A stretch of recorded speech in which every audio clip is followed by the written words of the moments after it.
Boa noite. Segunda-feira, dia 11 de setembro e, conforme costume, estamos aqui para mais uma live e já vou cumprimentando com boa noite a todos vocês que estão entrando, perguntando como é que foi aí o final de semana prolongado, né, com o feriado. Todo brasileiro gosta, né? Na verdade, só nós brasileiros temos esse privilégio de tantos feriados e emendar, né?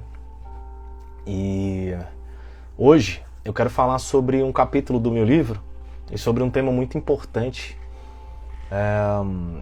armadilhas da sedução.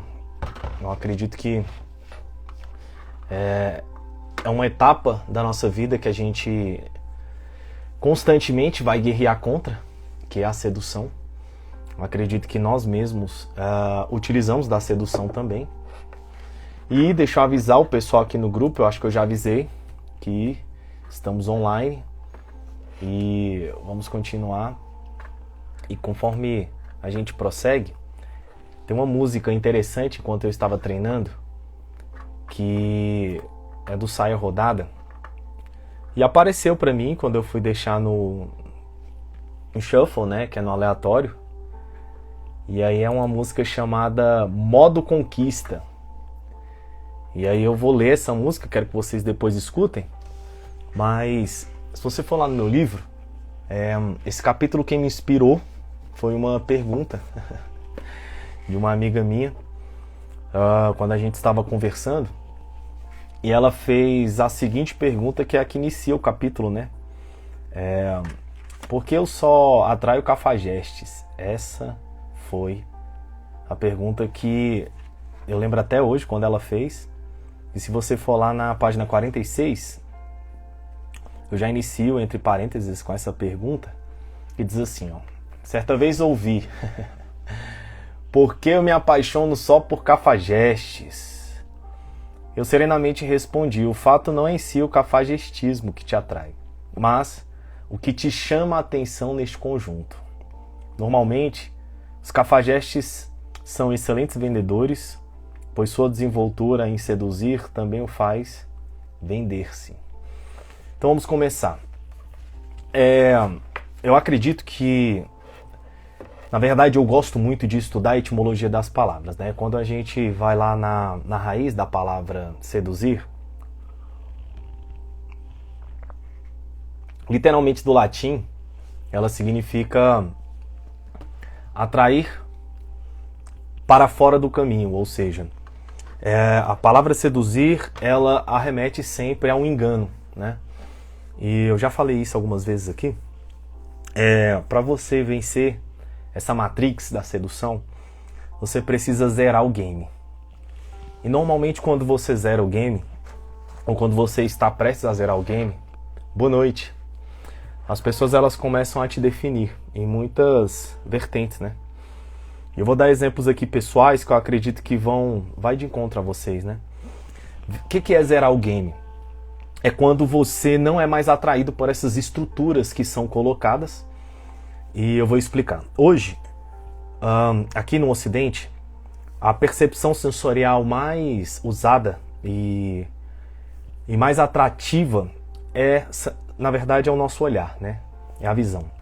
Aqui, particularmente no Ocidente, eu quero falar no Brasil especificamente, a gente percebe que aqui, justamente por nós estarmos em um trópico, e aqui a gente tem uma incidência solar bastante privilegiada, né? E particularmente a vida do brasileiro é uma vida exposta ao sol. Você tem poucas partes do Brasil em que não tem uma exposição de sol muito grande. E até uma explicação geopolítica, os países que estão no trópico, né, nesse trópico aqui onde nós estamos, que é aqui no trópico de Capricórnio, né, o trópico de Câncer, aqui nós temos uma cultura muito verão. Aqui a gente tem uma cultura de celebração, aqui a gente tem uma cultura de exposição. Eu já morei em algumas capitais litorâneas e é impressionante quando você vai, por exemplo, para o Rio de Janeiro, aquele lugar ele respira saúde, respira atividade física e também respira o culto ao corpo. Você percebe ali que mulheres de 50, 60 anos estão assim no auge da forma física. E assim os homens também. E quando você percebe que ali o próprio corpo, ele é essa insígnia de que você se cuida. E ao estar ali embutido naquela cultura, você percebe que você começa a valorizar muito essa estética, você começa a priorizar essa forma física. E aí, quase que toda a atividade do litoral ela é feita durante o dia. E aquele que tem um corpo escultural, aquela que tem um corpo escultural, consegue alcançar um nível de exposição maior do que aquela que não tem. Então, ainda que essa pessoa ela não seja socialmente elevada, ou ela não seja poderosa financeiramente, mas se ali ela está na praia com o seu biquíni, ou se ele está na praia com sua roupa de banho, e tem esse corpo escultural, ele ganha vantagem sobre qualquer outra pessoa que aparentemente tenha mais poderes sociais. O que eu quero dizer? É que quando você coloca essa exposição do corpo, você nivela, né, as pessoas ao mesmo patamar, e ali vai sobressair aquele que tem esta desenvoltura nessa estrutura estética. E quando a gente vem aqui para o Brasil, a gente percebe o porquê que aqui é vigente a maior cultura e o maior mercado de cosméticos. Toda empresa de cosméticos quer vir para o Brasil. Aqui nós somos um povo muito vaidoso, nós somos pessoas que realmente estamos aqui nos preocupando com os mínimos detalhes do corpo, mínimos detalhes da aparência, mínimos detalhes do cheiro que estamos exalando. E isto também reflete a nossa percepção. Você vê que aqui no Brasil, as pessoas elas se preocupam muito como que os outros irão vê-la, como que irão percebê-la. Quando você vai ali, por exemplo, para o leste europeu, as pessoas elas se preocupam muito com o conforto. Então você não vai ver muita exposição de roupas desconfortáveis ou de roupas que aparentemente são bonitas, mas não entregam o conforto ou até mesmo a proteção que o corpo precisa. E isso eu reparei quando eu fui para alguns lugares ali da Europa e também, principalmente ali na Oceania, quando eu morei na Austrália. Você percebe que a preocupação do ser humano ali está em se proteger, está em vestir uma roupa confortável, está em se colocar de uma maneira em que a própria percepção da vida ali esteja trazendo paz também para aquilo que se veste. Então, nesta introdução, o que eu quero trazer aqui hoje? Quando a gente percebe, cada cultura tem uma maneira de perceber a vida, tem uma maneira de perceber o mundo. Nós somos uma cultura muito visual. Aqui, principalmente, nós conseguimos valorizar muito aquilo que se vê, aquilo que está estruturado fisicamente, aquilo que está estruturado na maneira como que nós percebemos no olhar. E nisto, nós adquirimos uma percepção tirânica, onde aquilo que se alinha com o que eu atualizo, né, como belo, eu aceito. Aquilo que não se alinha com aquilo que eu não atualizo como belo, eu desprezo. E ao analisar essa palavra sedução, a gente percebe que ela é um atrativo que nos desvia principalmente do nosso foco. Então, quando você está focado em algo, a partir do momento em que você escolhe e você toma uma decisão, você cria inúmeras outras seduções que elas são criadas a partir do momento em que você faz uma escolha.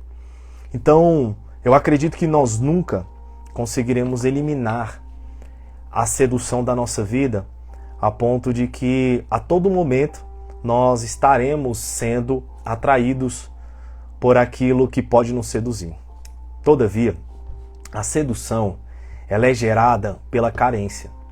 Então, tudo aquilo que te seduz te revela uma carência.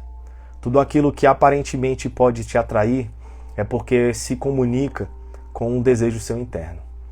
E eu acredito que nós caminharemos uma vida com muita dificuldade se a gente não conseguir entender que o que nos distrai é essa sedução. E a sedução, eu falo no meu livro também, que ela é uma maneira de burlar a realidade. Ela é uma maneira de enganar. Você percebe que quando uma pessoa ela precisa utilizar a sedução, é porque a partir daquele momento ela já está querendo manipular a realidade. Ela está querendo de alguma maneira enganar aqueles que estão observando, aqueles que estão analisando. Então a sedução ela é utilizada para retirar alguém de um caminho. E tudo aquilo que vem ao nosso encontro para nos seduzir, vem para nos retirar de um caminho que nós estamos. Eu não acredito que o foco seduza alguém, mas eu acredito que a distração sim. O foco ele não te seduz porque ele não te engana. O foco ele arremete a trabalho, o foco ele arremete a seriedade, o foco ele arremete a um compromisso ordinário. Só que a sedução, ela também é gerada dentro de nós com escolhas. Então, a partir do momento em que a gente começa a escolher sempre a distração, a partir do momento em que a gente sempre consegue brilhar os nossos olhos para aquilo que está reluzindo, a gente cria um estímulo dentro de nós que se atrai para essa sedução. Então, no meu capítulo, quando eu estava falando, aqui na página 46, quando me fizeram essa pergunta, por que eu só me atraio por cafajestes, e aqui eu quero fazer um panorama da vida, o fato em si não é o cafajeste, como está no meu livro. O fato em si é o que o cafajeste representa, o que ele atrai. E hoje nós não temos pessoas bobas atuando socialmente, Eu acredito que o nível de informação está muito bem qualificado para que todas as pessoas que estão navegando na sociedade tenham um mínimo de consciência para saber quem são. Ou, aparentemente. Então, aquele que tem um certo poder, aquele que tem um modo de manipular a realidade, ele vai usar isso. E eu percebo, nos encontros sociais que eu vou, que esse nível de sedução, ele é absurdo. Ele é absurdo no nível dos homens e no nível das mulheres também. Porque você percebe que a sedução, ela é essa tentativa de iludir o outro, seja por palavras, seja por gestos, seja por postura. E essa forma de seduzir é simplesmente para atrair o outro, para tirar uma vantagem sobre aquilo que se quer. Eu não acredito que uma pessoa que tenha a consciência de si mesmo, ela precisa seduzir alguém. Eu acredito que a sedução ela faz parte de uma tentativa de ludibriar. A sedução ela faz parte de uma tentativa de engano. A sedução ela faz parte de uma tentativa de mentira. Então, quando você se atribui desse gesto sedutor, realmente há essa vontade de você tentar manipular a realidade. É impressionante que quando eu comecei a estudar a respeito desse tema há alguns anos atrás, você percebe que na psicanálise, por exemplo, quando a criança ela entende que ela é um ser faltante, como assim um ser faltante? Ela percebe que ela não é mais o centro do universo, ela percebe que ela não é mais o centro do mundo, a sua mãe não volta toda a atenção só para ela, divide a atenção com outras pessoas, o seu pai também, os seus irmãos, os seus amigos. E aí essa criança, ela cria-se em uma estrutura, onde ela vai começar a entender que ela é um ser faltante, ou seja, ela falta na vida de várias pessoas. E ali então, eu até escrevi isso ontem, ela começa a criar métodos Exatamente, mas eu vou falar sobre isso também. Ela começa a criar métodos para poder atrair pessoas, para poder fazer esse pêndulo. E isso é normal. É normal na adolescência, é normal também na juventude. Porém, na hora que chega na vida adulta, você experimenta, depois de alguns namoros, depois de algumas ficadas, depois de alguns relacionamentos, que o relacionamento em si, ele não serve para te contemplar, para te completar.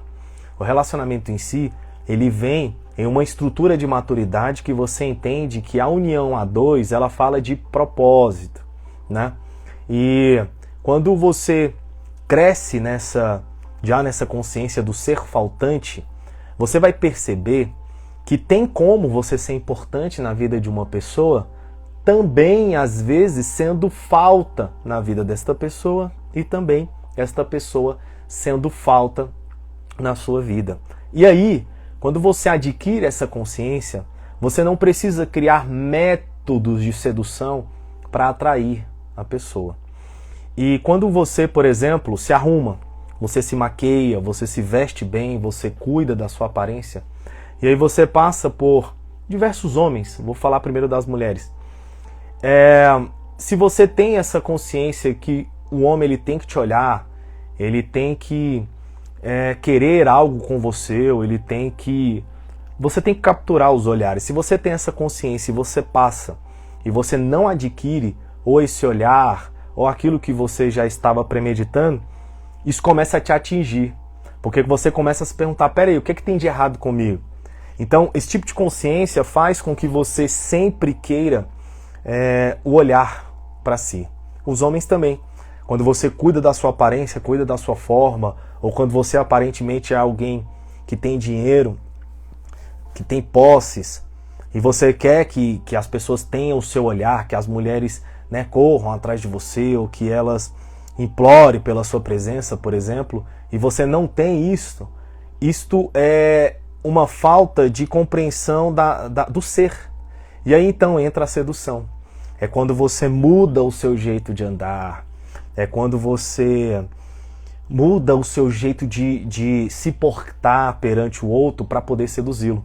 E a Mai fez uma pergunta aqui: sedução é diferente de conquista?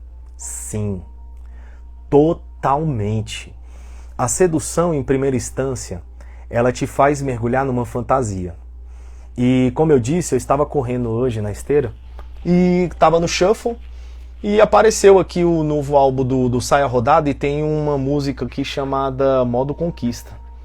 E é impressionante o que essa letra fala. Eu vou ler para vocês. Ela diz assim, para repetir o seu beijo, eu ativei o modo conquista. Eu entrei num personagem que qualquer um se apaixonaria. Falei com a voz macia, troquei seu nome por vida. Fiz promessas que nunca seriam cumpridas. Mas com o tempo, fui voltando a ser eu. E voltando a ser eu, não te agradei. Não que eu seja ruim, mas como competir com o cara perfeito que eu inventei.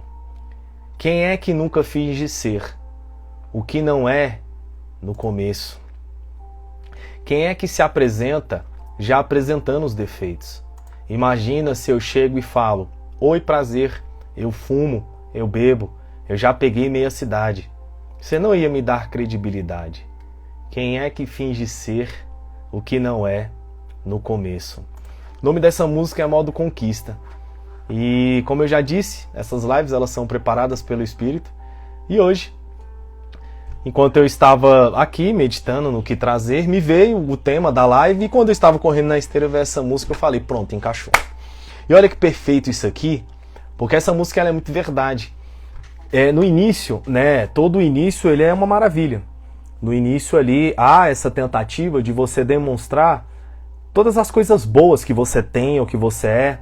E eu acredito que há também, na imaturidade principalmente, a tentativa de você colocar muitas promessas. E todas essas promessas, elas falam de um mundo ideal que nem sempre você quer viver. E é por isso que hoje nós temos uma apatia que ela está deslacerando o coração de milhões de pessoas. Você vê que a maioria das pessoas hoje não quer se entregar a um relacionamento porque estão feridas demais. Estão feridas porque realmente acreditaram. Realmente elas colocaram valor sobre as palavras que receberam. E aí, quando você começa a receber toda essa chuva de promessas, essa chuva de percepção que tá uma maravilha, não tem problemas, você particularmente está encantado, está encantada, ali então você começa a criar um mundo de ilusão. E o amor, ele não suporta a ilusão. O amor, ele age no confronto da realidade. O amor, ele precisa do atrito da vida. Eu estou escrevendo um livro que fala sobre isso. Quando a gente consegue compreender que a vida, ela caminha nesse atrito da realidade, sabe? E hoje, quando a gente entende o que de fato é o amor, você vê que ele não está nesse mundo da fantasia. Então a conquista, ela se difere da sedução, principalmente no ponto em que você não precisa provar nada. Você não precisa tentar trazer uma realidade que ainda não é real dentro de você. A conquista, ela fala de tempo. A conquista, ela nem mesmo fala da sua intenção. Talvez você pode conquistar uma pessoa sem você perceber que a está conquistando. Às vezes é um acontecimento na vida que vai fazer com que você seja valorizado por algo que você nem mesmo sabia que aquilo tinha valor, sabe? Então a gente, quando entende isto, que a conquista, ela não parte do pressuposto em que você quer retirar uma pessoa do caminho, sabe? A sedução, ela fala muito de finalização de projetos. A pessoa tá ali com o seu projeto, tá com o seu sonho, aí vem, né? Aquele relacionamento que faz você duvidar dos seus projetos, faz você duvidar dos seus sonhos, faz você duvidar do seu caminho. Isso é sedução. A sedução, ela faz você começar a fantasiar um mundo de uma maneira que, de fato, você acredita que aquilo é real, mas que com o tempo vai te trazer muita dor. Há uns anos atrás, eu conheci uma menina muito interessante. E na época ela era modelo aqui em Brasília, só que ela abertamente, né, para mim, ela falava que ela fazia, na verdade um tema que falam que é book rosa, né? Na verdade ela fazia programa de forma velada. E nas nossas conversas ela me utilizava muito como um mentor dela, era uma pessoa bem interessante, além de muito bonita. Ela me contava alguns segredos. E ela me contou como que ela fez com que caras, por exemplo, pagassem viagens para ela para Aruba. Ela viajou para Cancún. Ela chegou a viajar para a Europa. Nessa viagem que ela foi para a Europa, deu uma zica danada. Ela me ligou pedindo ajuda. Mas teve algo que ela me contou que eu achei bastante interessante, que ela disse assim, ó: tudo está na sua postura. Quando a gente se coloca em uma postura, sabe, de sedução, a maneira como você usa as mãos, a maneira como você fala, a maneira como você veste, você consegue deixar o homem hipnotizado. E quanto mais ela me falava aquilo, eu ia prestando atenção em como que ela levava a sério aquilo. E de fato, hoje, ela conseguiu o que ela queria. Ela se casou, né, com um gringo, enfim. Mas eu sei que há um abismo na alma dela. Esse abismo que existe na alma de quem cria essa fantasia e vive essa realidade, que a gente sabe que ela vai desmoronar, sabe? Agora, você particularmente pode estar pensando ou até desejando, né, um relacionamento que realmente ele se una com a promessa recebida, a realidade vivida. É simples. É só você perceber a diferença entre a fala e a ação.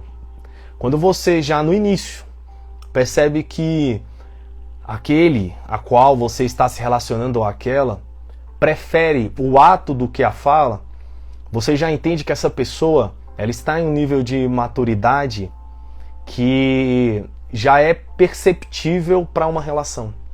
Agora repare que quando a relação ela ainda está nesse nível de imaturidade, há muita promessa, há muita fala que você vê que a pessoa quer mesmo iludir. Sabe, no início dessas relações, você vê que há no meu livro eu falo sobre o love bomb, né? Essa bomba de amor. E aí você tem a explosão de cartas, você tem declarações no Instagram. Isso é absurdo, cara, quando você vê ali já nas redes sociais aquela declaração, e aí você vê fotos, você vê stories, e aparentemente tá, né, meu Deus do céu, estão vivendo essa lua de mel digital. E aí você tem toda essa saturação, sabe? Isso não permanece. Isso não permanece. A relação, ela é construída com muita compreensão. E hoje é muito difícil. E hoje a gente precisa deixar isso muito claro. Você ter uma relação hoje duradoura é muito difícil. Mas é difícil ao ponto assim de que você tem que, se você encontrou, valorizar e agradecer a Deus todos os dias. E mais importante do que a sedução é você atrair aquilo que você quer em um outro nível. E agora nós vamos entrar em uma outra parte da live. Quando você precisar atrair algo para você, você precisa acessar um outro plano. Você precisa entender que você está vivendo neste plano com o seu corpo, mas você tem um espírito que vive em outro plano. Então, primeiramente, se você quer algo duradouro, você tem que atingir em um outro plano. Você tem que caminhar em um outro plano. Você tem que começar a viver em um outro plano. E assim como você vive nesse plano, você acorda, você come, você se higieniza, no outro plano também. No outro plano você precisa acordar. No outro plano você precisa da higiene espiritual. No outro plano você precisa da disciplina espiritual. Você precisa começar a viver uma vida neste plano para que você possa concretizar neste mundo aqui. Porque o diferente é você querer conquistar aqui e espiritualizar aquilo que a carne te entrega. Isso não pode acontecer. O mestre disse que o que nasce na carne é carne e o que nasce pelo espírito é espírito. Eu acho que isso é o maior erro que nós fazemos da nossa vida, é quando nós conquistamos,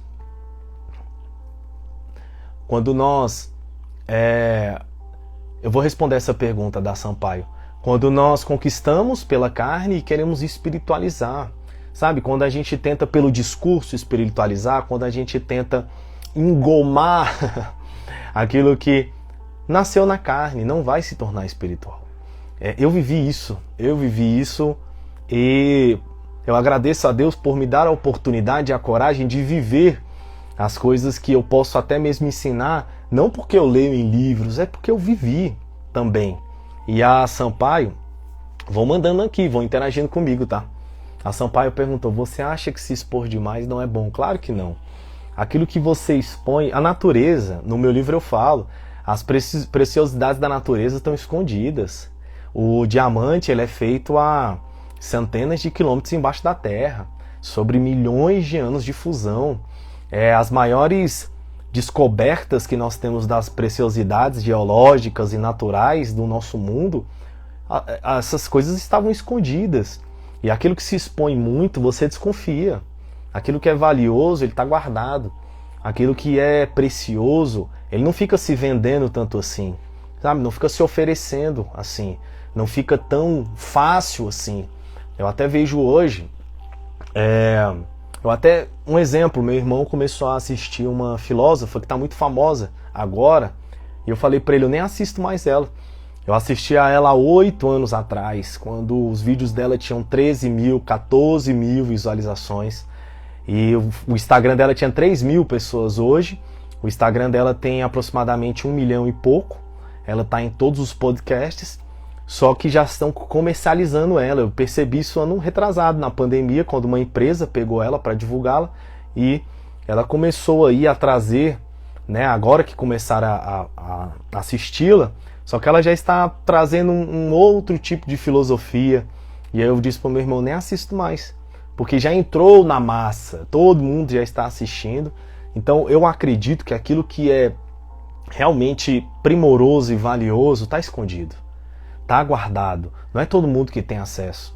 E esse modo como que você expõe, para falar a verdade, é uma maneira da gente validar, né? Uma maneira da gente colocar ali que nós estamos bem, que a gente conquistou, que nossa namorada é uma gata, que nosso namorado é um gato, que nossa posse, né, realmente fala da nossa virilidade, da nossa inteligência. Pois se prepara para o mundo lhe conhecer. Amém. Amém. Eu estou nesse processo. Eu já te falei, né? Eu tenho uma aversão à fama. Até para quem chegou aqui agora, em 2011, 2012, eu era um pastor muito famoso, não só em Brasília, no Brasil. A minha agenda, ela era 2 ministrações por dia.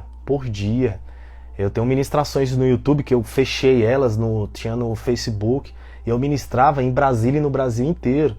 As pessoas, quando chegavam, no dia que eu desisti, assim, falei, não foi para isso que Deus me chamou, foi no dia em que brigaram pela minha agenda, eu cedi, chegou lá, me deram R$2.000 de oferta, eu peguei essa oferta, saí e entreguei para pessoas na rua. Falei, cara, as pessoas estão me pagando para ouvir uma mensagem do Senhor, sabe? E aí começaram essa briga, eu falei, não, eu não vim para isso, cara. Eu não vim para isso. E sempre criei maneiras de me sustentar. Minha mãe é prova aqui. Eu tenho uma copiadora de CD que eu gravava ministrações em CD, retirava, vendia as ministrações, eu fazia seminários, diversos seminários, já apliquei mais de 25 seminários, sempre tendo uma maneira de me sustentar, de comprar as minhas roupas, de fazer aquilo que Deus me proporcionou. E quando eu vi, eu falei, cara, não é isso que Deus quer, sabe? E isso me causou assim uma doença interna e eu larguei tudo. E eu vejo que as pessoas, elas buscam a fama de uma maneira assim, olha, nem tráfego pago eu fiz pro meu livro. Tem um menino que quis fazer, veio aqui em casa, propôs, que ia fazer e tudo mais, mas nem isso, acho que o Senhor expulsou ele, sabe? Nem tráfego pago eu fiz com o meu livro, nem tráfego pago. Tô deixando meu livro aí. Na hora que o Espírito fizer assim, ó, como ele está fazendo, vai indo. Sabe, os maiores escritores aqui, ó, eu tenho 1.500 livros. Se eu te falar 4 dos maiores escritores que eu tenho, provavelmente 98% das pessoas nunca ouviu falar, mas eram homens que não estavam preocupados em escrever livro para vender. Quer ver um exemplo? Você provavelmente deve conhecer o Augusto Cury. Augusto Cury, ele tem centenas de livros, né? Porque as pessoas escrevem as palestras deles, publicam e tudo mais.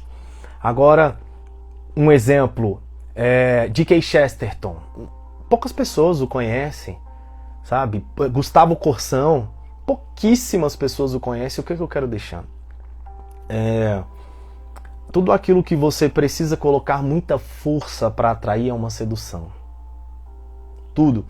Eu lembro, eu gosto muito de falar de experiências pessoais para vocês verem que eu sou um ser humano comum. 2018, 18, uma grande mulher de Deus olhou para mim e disse assim, Deus, ele vai anular o seu espírito sedutor. E cara, aquilo assim entrou em mim assim, eu falei, caramba. E eu vi que eu tinha um modo sedutor, sabe? Quando eu ia dar palestras, o modo como eu falava, as roupas que eu usava, eu via que isso sempre atraía coisas que eu olhava assim e falava, opa, peraí. E aí eu vi que também era culpa minha, sabe? Eu tinha uma maneira de seduzir, eu tinha uma maneira de querer atrair esse olhar, e aí foi quando eu percebi esse poder da humildade, quando principalmente eu li um livro, O Ministério da Humildade, eu acho que é o André Murray. Tá aqui, tá nessa parte de cima aqui. E eu aprendi com Jesus Cristo, quando Paulo fala lá em Colossenses, tem os mesmos sentimentos de Jesus Cristo, que estando em forma de Deus não usurpa ser igual a Deus. E cara, eu fiquei olhando e falei, Jesus Cristo era Deus e viveu como se não fosse. Ele tinha todo o poder e viveu como se não tivesse. Ele sabia de todas as coisas e viveu como se não soubesse. Cara, que coisa mais fantástica, velho. E aí, eu comecei a viver uma vida assim, tanto que hoje tem pessoas que me conhecem que ficaram surpresas essa semana e falaram assim, você é policial? Por que você não me falou? Eu falei, mas eu preciso chegar e falar que eu sou policial? Nem lembro que eu sou policial. Nossa, é porque eu odiava policial. E você fez eu queimar minha língua. Eu falei, tá vendo? Tem pessoas que até hoje também chegam e falam, poxa, você fez isso, poxa, você jogou futebol, sabe? Eu comecei a levar uma vida assim, que eu prefiro que a pessoa se surpreenda ao me conhecer, e isso que eu estou falando, tente aplicar na sua vida, sabe? Não fica colocando os títulos muito à frente. Eu estava uma vez lá em Aracaju com meu amigo Levi, que é o que faz, ele tem um Instagram famosíssimo, que é o Dublagens do Rei Charles, ele é muito engraçado. E a gente estava lá em Aracaju, quando eu morava lá, e a gente foi para um restaurante, bar assim, ficamos no segundo andar. E a gente tava olhando as meninas lá embaixo, né? E aí eu falei, cara, vou te mostrar a menina mais bonita desse recinto aqui. E tinha muitas meninas bonitas ali entrando e tal. Cara, só que entrou uma menina, eu nunca esqueço. Ela tava de sandália, rasteirinha assim, um pouco rasteirinha, uma calça de linho folgada, uma blusa assim bem simples, só que ela tava diferente das outras, sabe? As outras estavam de salto, aquela calça apertada, um top e tal. Não que isso você não tenha que usar, não, tô falando uma experiência minha. E eu olhei e disse, cara, essa menina ela é a mais autêntica aqui. Você repara que ela se difere das outras e aparentemente alguns olhares podem nem percebê-la. Mas eu estava comentando com meu amigo como esse olhar para o diferente me foi desenvolvido. Eu não sei se é porque eu tenho um espírito nômade e esse diferente me atrai, sabe? Quando você se recolhe, parece que você atrai olhares mais sinceros, sabe? Quando você... É claro que todo mundo aqui quer sair bonito, todo mundo aqui quer ser visto, mas sabe quando você tem essa confiança de quem você é, você particularmente sabe, como Jesus Cristo disse, né? Eu gosto muito do mestre, quando ele diz assim, ninguém vem a mim se o Pai não me der. Cara, isso é incrível, porque as pessoas que vinham até ele eram pessoas selecionadas. Claro que a gente pode ver e ouvir, as pessoas poderiam ver e ouvi-lo, né?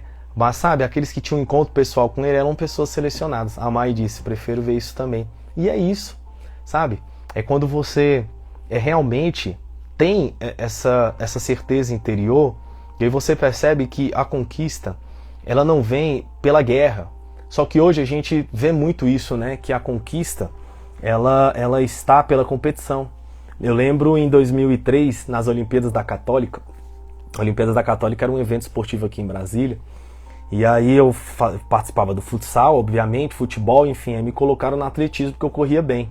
Só que, quando eu fui lá no atletismo, eu vi os caras que eram muito maiores do que eu e eu conhecia meus brothers e corriam demais. Eu falei, não vou competir com vocês. Eu já tenho o jogo daqui a pouco, eu não vou me cansar aqui. E aí na hora que deram a largada, pá, eles dão o sino, né? Deram a largada e eles saíram, eu saí andando. E aí tava lotada assim, a arquibancada, eu saí, né? Dando joia e tal, fazendo dancinha. E engraçado que entre 7, eu acho que era a raia, tinha 7 ou 6, eu cheguei em terceiro. Por quê? Porque ele foi desqualificado por alguma coisa, o outro ele pisou na raia de cá. Enfim, eu sei que eu, chegando em último, fiquei em terceiro. E aquilo trouxe pontos pra minha turma, e eu achei engraçado aquilo, cara. Quando eu não quis competir, me parece que o universo fez uma seleção natural para promover esse ato meu de rendição, sabe? E isso a gente aprende na vida sobre a rendição. Quando a gente se rende sobre as nossas forças. Quando a gente se rende sobre aquilo que nós somos fracos, sabe? Tem pessoas que elas estão em um ciclo de autossabotagem tão grande porque estão frequentando os mesmos ambientes, são os mesmos estímulos. Eu gosto muito de pensar sobre o que antecedeu uma atitude minha. Então, assim, às vezes a gente comete erros, né? A gente comete coisas que trazem arrependimento a nós e a gente pensa, cara, por que eu fiz aquilo? Aí quando você retroage, você vê que às vezes tinha um álcool, você vê que às vezes tinha uma insatisfação, alguma briga que você teve com a família, às vezes teve uma discussão no trabalho, às vezes também, sabe, alguma coisa você estava insatisfeita, e isso te conduziu a uma realidade que você constantemente está vivendo, porque constantemente estão acontecendo aqueles gatilhos. Então eu acredito que na nossa vida a gente tenha momentos de reset, e esses momentos de reset foi momentos que eu apliquei também à minha vida para desmoronar esses tronos, sabe? Eu acredito que a sedução é um trono na nossa vida e eu tive que destronar esse poder na minha vida e trazer esta realidade em mim, né? Essa realidade para que eu pudesse realmente viver essa vida mais profunda. Eu dou um exemplo, por exemplo, na academia, né? Eu particularmente quando vou para academia, Eu sempre seleciono uma playlist antes de eu ir, e quando eu chego eu falo com pouquíssimas pessoas e faço o meu treino. Hoje mesmo saí da academia pingando, faço o meu treino e vou embora. Só que a gente percebe também que a academia é um meio que as pessoas vão para seduzir. Então tem aquela que coloca aquela roupa mais atrativa, faz aquele exercício na frente de mais pessoas para poder atrair aquele olhar e tudo mais. E isso também é válido, eu entendo isso. Essa pessoa ela precisa desse olhar para se sentir bem, ela precisa desses aplausos com a visão, né? Para ela poder ver que realmente valeu a pena comprar aquela roupa ou valeu a pena estar com aquele conjunto. Só que isso você percebe que quando você faz o inverso, sabe? Quando você quer sair na discrição, quando você de alguma maneira não precisa o tempo inteiro estar atraindo esse olhar, você vai ver que isso te doutrina de uma maneira que o seu ego ele fica fraco. Você começa a deixar o seu ego anorexo. E a humildade, ela é o contrário do ego. Conforme o seu ego fica anorexo, a sua humildade ela hipertrofia. E no meu livro eu continuo falando, né, na página 47, eu cito um exemplo de um filme chamado Fuja. Eu acho que ainda tem na Netflix, né? A história da menina que é adoecida pela mãe, porque a mãe não queria vê-la saudável para vazar, né, para seguir a sua vida. E ela percebe que ela não era doente, ela não era cadeirante, ela não tinha todas aquelas doenças, porque a mãe dela adoecia ela. E quando a gente percebe, às vezes a gente adoece o outro para que o outro continue em migalhas conosco, sabe? Eu tenho que falar isso de uma maneira bem amável, mas a gente às vezes adoece o outro para que o outro continue do nosso lado. Isso é uma maneira de sedução. Isso é uma maneira de ludibriar, sabe? Você adoecer o outro. Você não olha para uma mulher que está com um corpão. Sampaio 0. Cara, isso aí é impressionante. Eu já venci essa Matrix, o Sampaio. Esse game aí eu já zerei. Literalmente. Pra mim, cara, pra me atrair assim, a autenticidade me atrai. É muito mais fácil uma mulher tatuada atrair o meu olhar do que uma do bundão, seios fartos, o corpo escultural. Eu já venci essa Matrix aí. Tem a todo instante, a todo canto que vai, sabe? Pra mim, e o que eu sou assim fascinado é na inteligência. Tem até uma palavra que explica isso, é sapiosexual, né? A pessoa que é atraída pela inteligência. Uma mulher inteligente pra mim é assim de babar mesmo, assim, sabe? Eu não sei qual é a sua opção sexual, mas independente se você é homem, é atraído por homem, mulher atraída por mulher, enfim.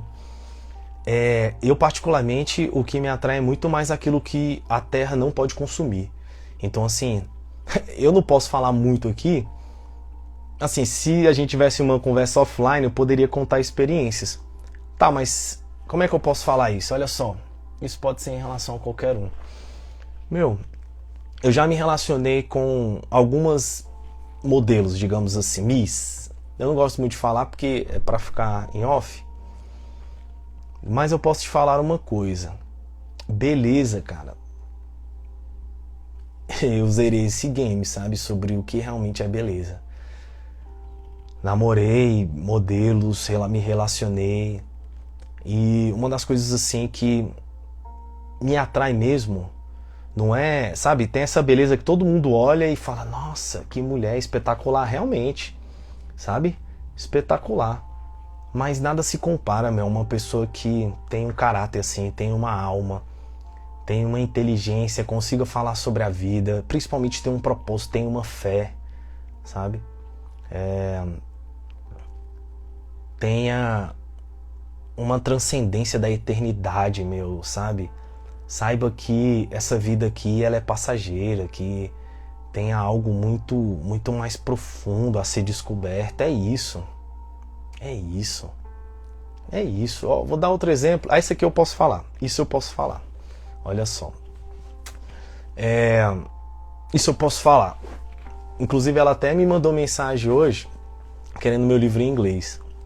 Meu, tem uma menina, é uma israelense. Cara, ela é espetacularmente linda. É uma das mulheres mais bonitas que eu já vi assim. E aí ela me encontrou na internet e tal, começou a conversar comigo. E aí teve um dia que eu tava até indo ministrar, tava até com as meninas lá no France Café. Ela me ligou em vídeo e tal. E aí começou a conversar comigo e tal. E aí eu conversando com ela e tudo, e ela tinha o planejamento de vir aqui para o Brasil me ver. Ia estar no lançamento do livro, eu ia para Tel Aviv, que ela mora em Tel Aviv. Só que ela fez uma pergunta para mim. Ela fez uma pergunta como que eu via a divisão do trabalho entre um homem e uma mulher. E eu falei bem assim para ela. Eu quero uma mulher ao meu lado para enriquecer comigo. Para sonhar os meus sonhos, eu sonhar os delas. Para a gente construir algo junto. Para que a nossa relação tenha também a produção de uma riqueza. Tenha a produção de uma independência. Eu não quero simplesmente alguém para estar do meu lado, para desfilar em uma beleza, para dizer, não quero isso. Cara, isso jogou um balde de água fria nela, porque a concepção que ela tem de diferença de orçamentos é que só o homem trabalha e só a mulher fica aos cuidados do mimo, né? E aquilo foi muito interessante porque eu dei essa realidade para ela. Claro que ela não deve ter gostado muito e tal, sumiu e tal. E ela começou a namorar com um cara riquíssimo. Primeiro, o cara levou ela pra Mônaco. O cara ir pra Mônaco, ele já tá torrando dinheiro. E aí foi pra Maldivas e tal. Enfim, passou o tempo, me mandou mensagem agora. E aí estava perguntando como foi o lançamento do livro e tal. Eu tô falando isso, não tô expondo ela. Eu tô falando sobre o posicionamento que você se coloca diante de algo que aparentemente é sedutor pra você. Né? Gosto muito de te ouvir, mas preciso sair. Tá bom, meu Uri Sampaio? Um beijo, vai com Deus, viu? A gente vai continuar aqui. Então, o que eu quero dizer? Às vezes, assim, a gente não consegue resistir à sedução, porque a sedução ela se comunica também com partes químicas nossas. Então, tem coisas que em nós parece que são inevitáveis. Né? Como eu já disse, o processo da respiração, me perguntaram aqui, sobre essa questão da sedução, como que eu consigo resistir ou como que eu não me atraio a isso. Eu trabalho muito a respiração. Eu gosto muito de entrar em o tanque gelado, né, como você já sabe, e trabalhar a respiração. E a gente percebe que você consegue controlar muito as suas emoções através da respiração. Eu postei um vídeo de um neurologista maravilhoso que ele fala que essa respirada funda que você dá, essa última que você coloca depois do final, ela dá um pico de estamina no seu corpo, que ela coloca quase que 6 vezes mais oxigênio nas suas células e você consegue ali ter um domínio das emoções muito melhor do que simplesmente ao inflar os pulmões de uma vez só. E onde eu quero chegar? Você percebe que ao controlar a respiração, você realmente controla as suas emoções. Então, às vezes tem algo ali muito atrativo, muito belo. Sabe, eu vejo isso muito em Salomão. Desde muito cedo, eu comecei a ler Provérbios. Um homem... Pensa comigo aqui, sério mesmo. Hoje a gente tem aí o Dan Arbizian, né? Eu acho que é assim que fala. Aquele cara que tem vários modelos, é multibilionário. Eu vi um vídeo dele hoje, na madrugada, falando que o dinheiro não traz essa felicidade. Agora você imagina, cara. Olha que incrível. Salomão, o homem mais rico era um sheik. Se ele fosse hoje, era o sheik que contratou o Neymar. Era Salomão. O cara teve 300 esposas. 300, né? Não sei se tem o feminino para numeral. 300 esposas. Imagina, ele tem 300 esposas. E ele teve 700 concubinas. Ou seja, o sexo para ele não era problema. Né? O tanto de mulher... E tem mais, as esposas do rei eram as mais, né, elegantes, as mais belas e selecionadas possíveis. ele teve esse tanto de mulher. O cara que tinha dinheiros incontáveis, o cara que já tinha uma descendência real. Você imagina ele escrever Eclesiastes, meu. Eclesiastes. Exatamente, mãe. Meu, ele fala que não, ele procurou no sexo, não encontrou. Ele procurou no fundo de uma taça de vinho, não encontrou. Ele procurou no dinheiro, ele não encontrou. E aí ele me escreve Eclesiastes, o livro da... Olha, o livro da Eclesiastes é o livro da melancolia de Salomão, é o livro do processo depressivo que ele teve. Ele diz que nada vale a pena, tudo é vaidade, e no final ele diz, o temor a Deus. É o temor a Deus, sabe? E a mulher que ele se apaixonou foi uma sunamita, cara. Uma negra da Etiópia que ele se apaixonou, aonde o coração dele se rendeu a ela, e eu acho que era uma mulher que fazia suspirar, sabe? As realidades dentro dele sobre a vida. E você vê que ele realmente ele não se apegou ao amor de uma mulher como ele queria. Ele escreve aquele poema para a Sunamita o devolve. Mas sabe o que eu percebo? Meu, olha os conselhos que ele deu a respeito do sexo. Olha os conselhos que ele deu a respeito da relação que nós temos com a vida. Então, a gente tem que aprender com isso, sabe? Então, esse ponto dessas armadilhas da sedução, repare, o porquê que sempre está aparecendo as mesmas pessoas para você. Será que não é o mesmo contexto? Sabe? O mesmo contexto. O mesmo contexto. O mesmo contexto. A mesma realidade. As mesmas situações. Às vezes até os mesmos estereótipos. Sabe? E é claro que aquilo que muda os nossos estereótipos, a gente desconfia. Porque fala também de uma insegurança. Porque o que nos dá segurança é aquilo que nós já temos um prévio conhecimento. Só que a sedução, ela pode vir, por exemplo, você está em casa, recebe um convite para ir para uma festa, aí você já pensa, poxa, eu posso ir, pode acontecer isso, aquilo e tal. Ah, mas se eu não for, eu vou perder. Se eu não for, eu vou... Sabe? Tem muitas coisas que podem passar ali, e aí essa sedução, ela invade seu coração e você vai só com o corpo, e a alma fica. E aí você fica lá com o corpo, o seu corpo ele desfruta, mas a sua alma, ela carece. E aí quando você volta para casa, você volta ao encontro da sua alma. Aí o seu corpo está cansado e se encontra com sua alma fadigada. E aí você tem corpo e alma fadigada. Acho que talvez você nunca ouviu isso, né? E eu tento o tempo inteiro trazer essa realidade.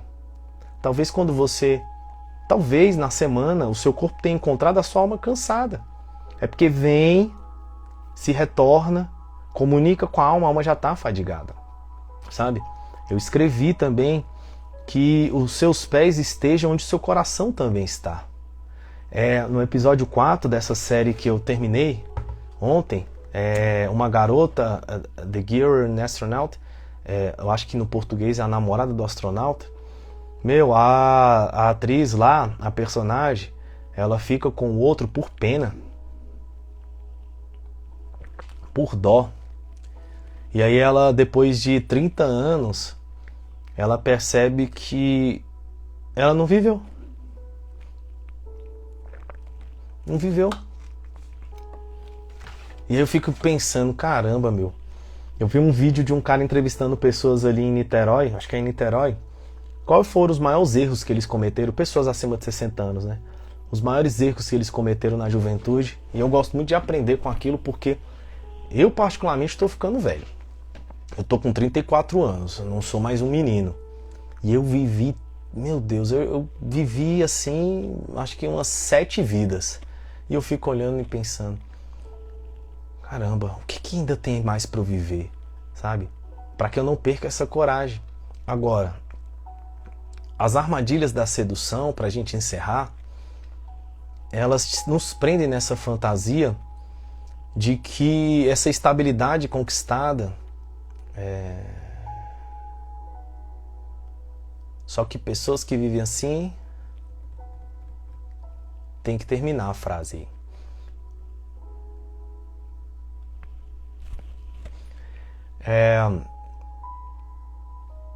Quer terminar a frase? Eu vou continuar, pra gente terminar. Essa famosa estabilidade promovida, talvez, ela vai te prender a uma vida que lá na frente vai custar muito caro, sabe? Muito caro. De arrependimento, e você não vai conseguir voltar. Então, eu particularmente vou falar o que eu vou fazer.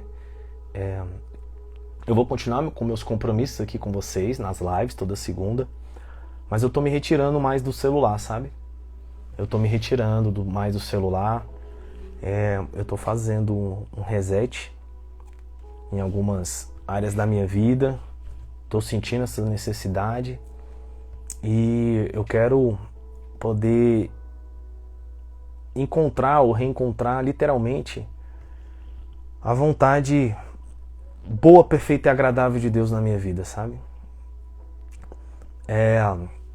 Sampaio, você falou algo aí, eu vou te falar algo que eu escrevi no meu livro, e eu vou até contar algo pra vocês aqui. Não, as lives vai continuar, mãe. Eu vou contar algo pra vocês aqui do fundo do meu coração. Eu tive uma namorada que ela tem uma filhinha. Gente, a filhinha dela é a minha paixão, assim, sabe? A gente se conectou muito. E até um dos motivos do término foi porque ela, a pequenininha, já estava me trocando pelo pai. Não queria mais o pai. Chegava até me chamar de pai às vezes, e estava muito aprofundada a relação. E eu percebi que a minha ex estava até se utilizando daquilo para ferir o ex dela. E aquilo eu achei ruim, não gostei. Tive uma conversa com ela e falei, é o momento da gente encerrar aqui. Só que eu senti muita falta da pequenininha. Ela era muito grudada comigo, muito, muito, muito, muito mesmo.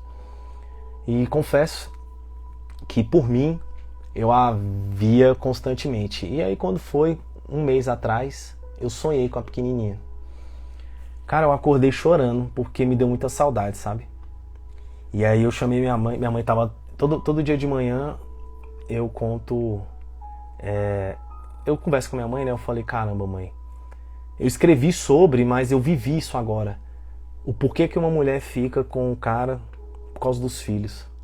Porque ela não quer dividir os filhos, sabe? Ela não quer passar por esse processo de litígio ou esse processo de separação. E aí ela se apega ao filho, cara. Mesmo o filho depois crescendo, largando ela e nunca mais a vendo.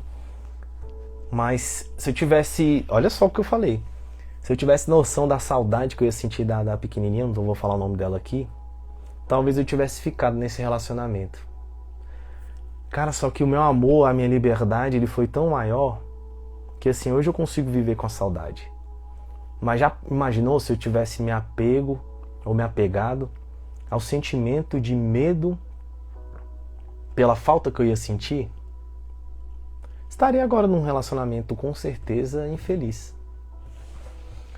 Conte sobre os maiores arrependimentos das pessoas acima de 60 anos. Ótimo, Fran. E foi engraçado que os maiores arrependimentos são coisas que eu falo aqui, né? Uma das, faculdade. Fazer faculdade, cara. Faculdade. Claro que tem profissões que você precisa passar pela faculdade porque são acessos, né? Odontologia é acesso, advocacia, direito é acesso, medicina é acesso. Mas hoje no mundo digital, particularmente você, se não quiser seguir essas carreiras, né? Você não precisa fazer faculdade.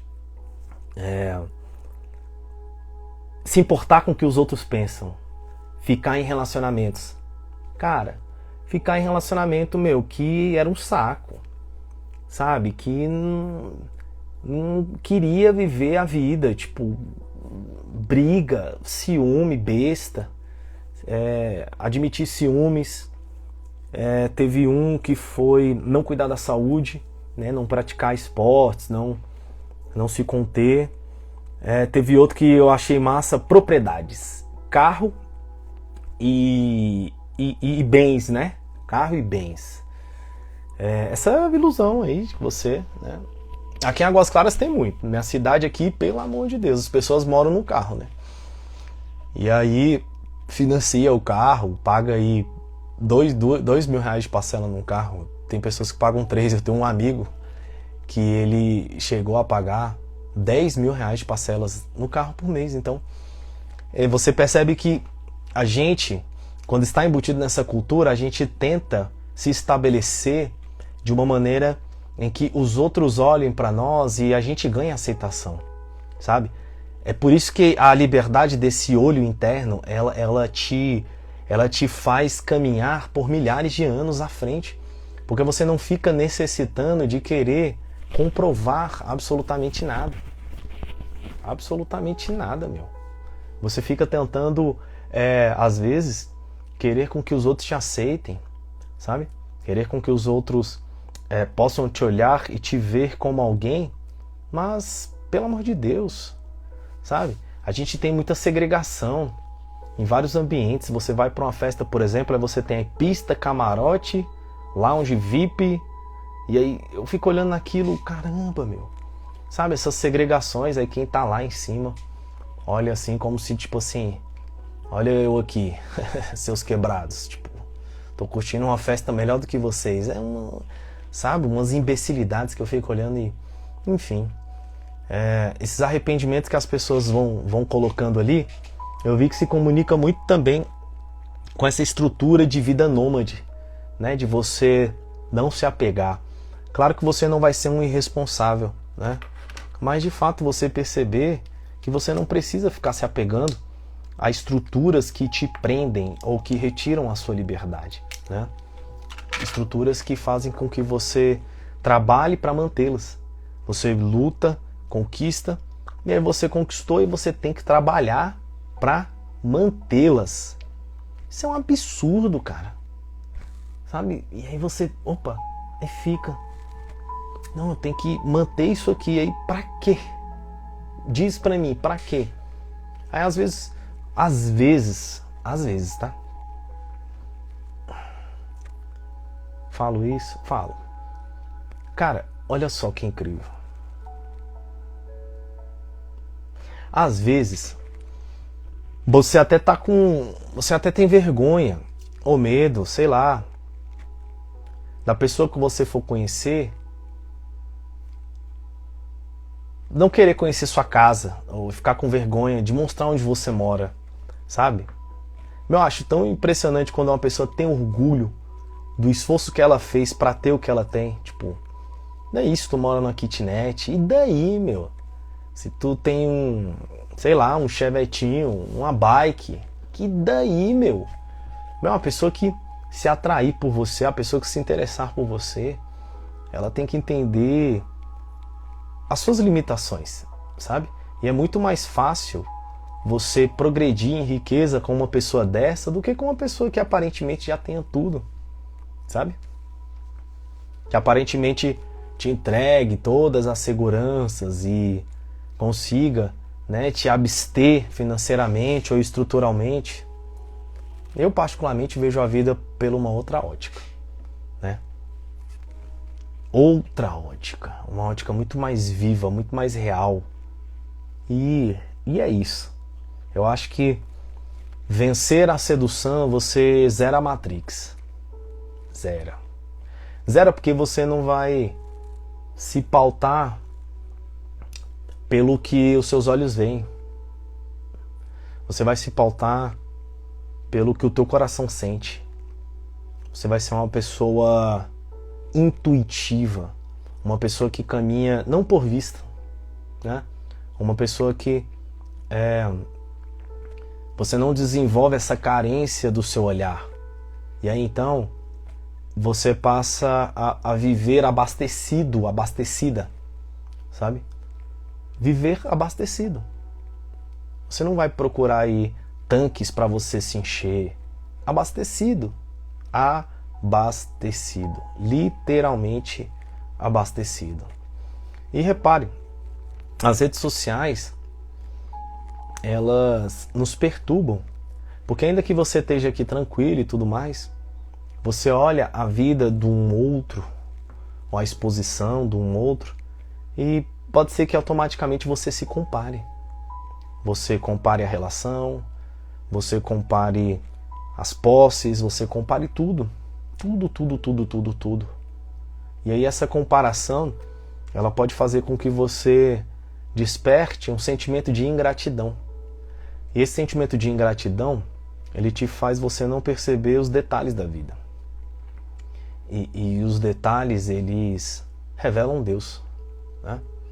Esses detalhes que você consegue perceber, eles te fazem caminhar nesse benefício diário, de saber ter o que você tem, de saber que aquilo que você conquistou tem uma história, né? E essa história, ela fala de um caminho que você teve coragem de ir. Ontem eu ouvi uma pessoa e ela trouxe para mim uma reflexão muito profunda. E ela falou pouquíssimas coisas assim, e aí eu fiquei pensando. E aí eu fiquei o dia todo meditando assim, pensando. Quantas coisas eu não valorizei pelo meu egoísmo, sabe? Eu não percebi o esforço alheio. Eu queria realmente que fosse somente a minha satisfação. Quantas coisas eu deixei de perceber, cara, por esse olhar egoísta, ou esse olhar de que eu sempre tenho que ser servido, né?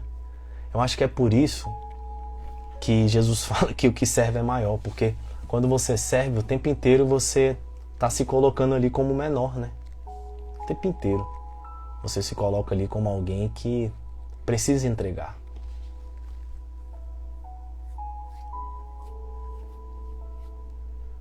E chegamos a 1 hora de live.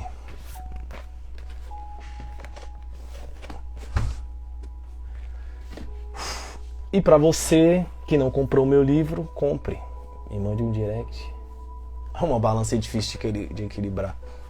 É difícil. Difícil. Mas eu acredito que com meditação diária e reflexões diárias a gente consegue. E também as suas vontades e não ser egoísta. Exatamente. Exatamente. Mas o egoísmo, ele fala muito de insatisfação, né? Uma pessoa insatisfeita é egoísta. Totalmente. Totalmente.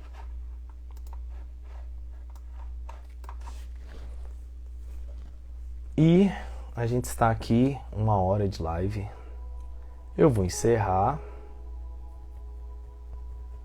E a gente se vê na próxima live. Obrigado pela presença de todos e de todas vocês. Um beijo na alma. Vou jogar lá no grupo a live. Obrigado pela presença. É muito bom estar aqui com vocês. É um bálsamo.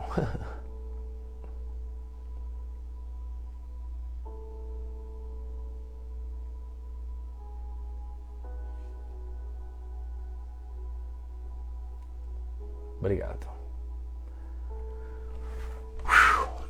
Beijo.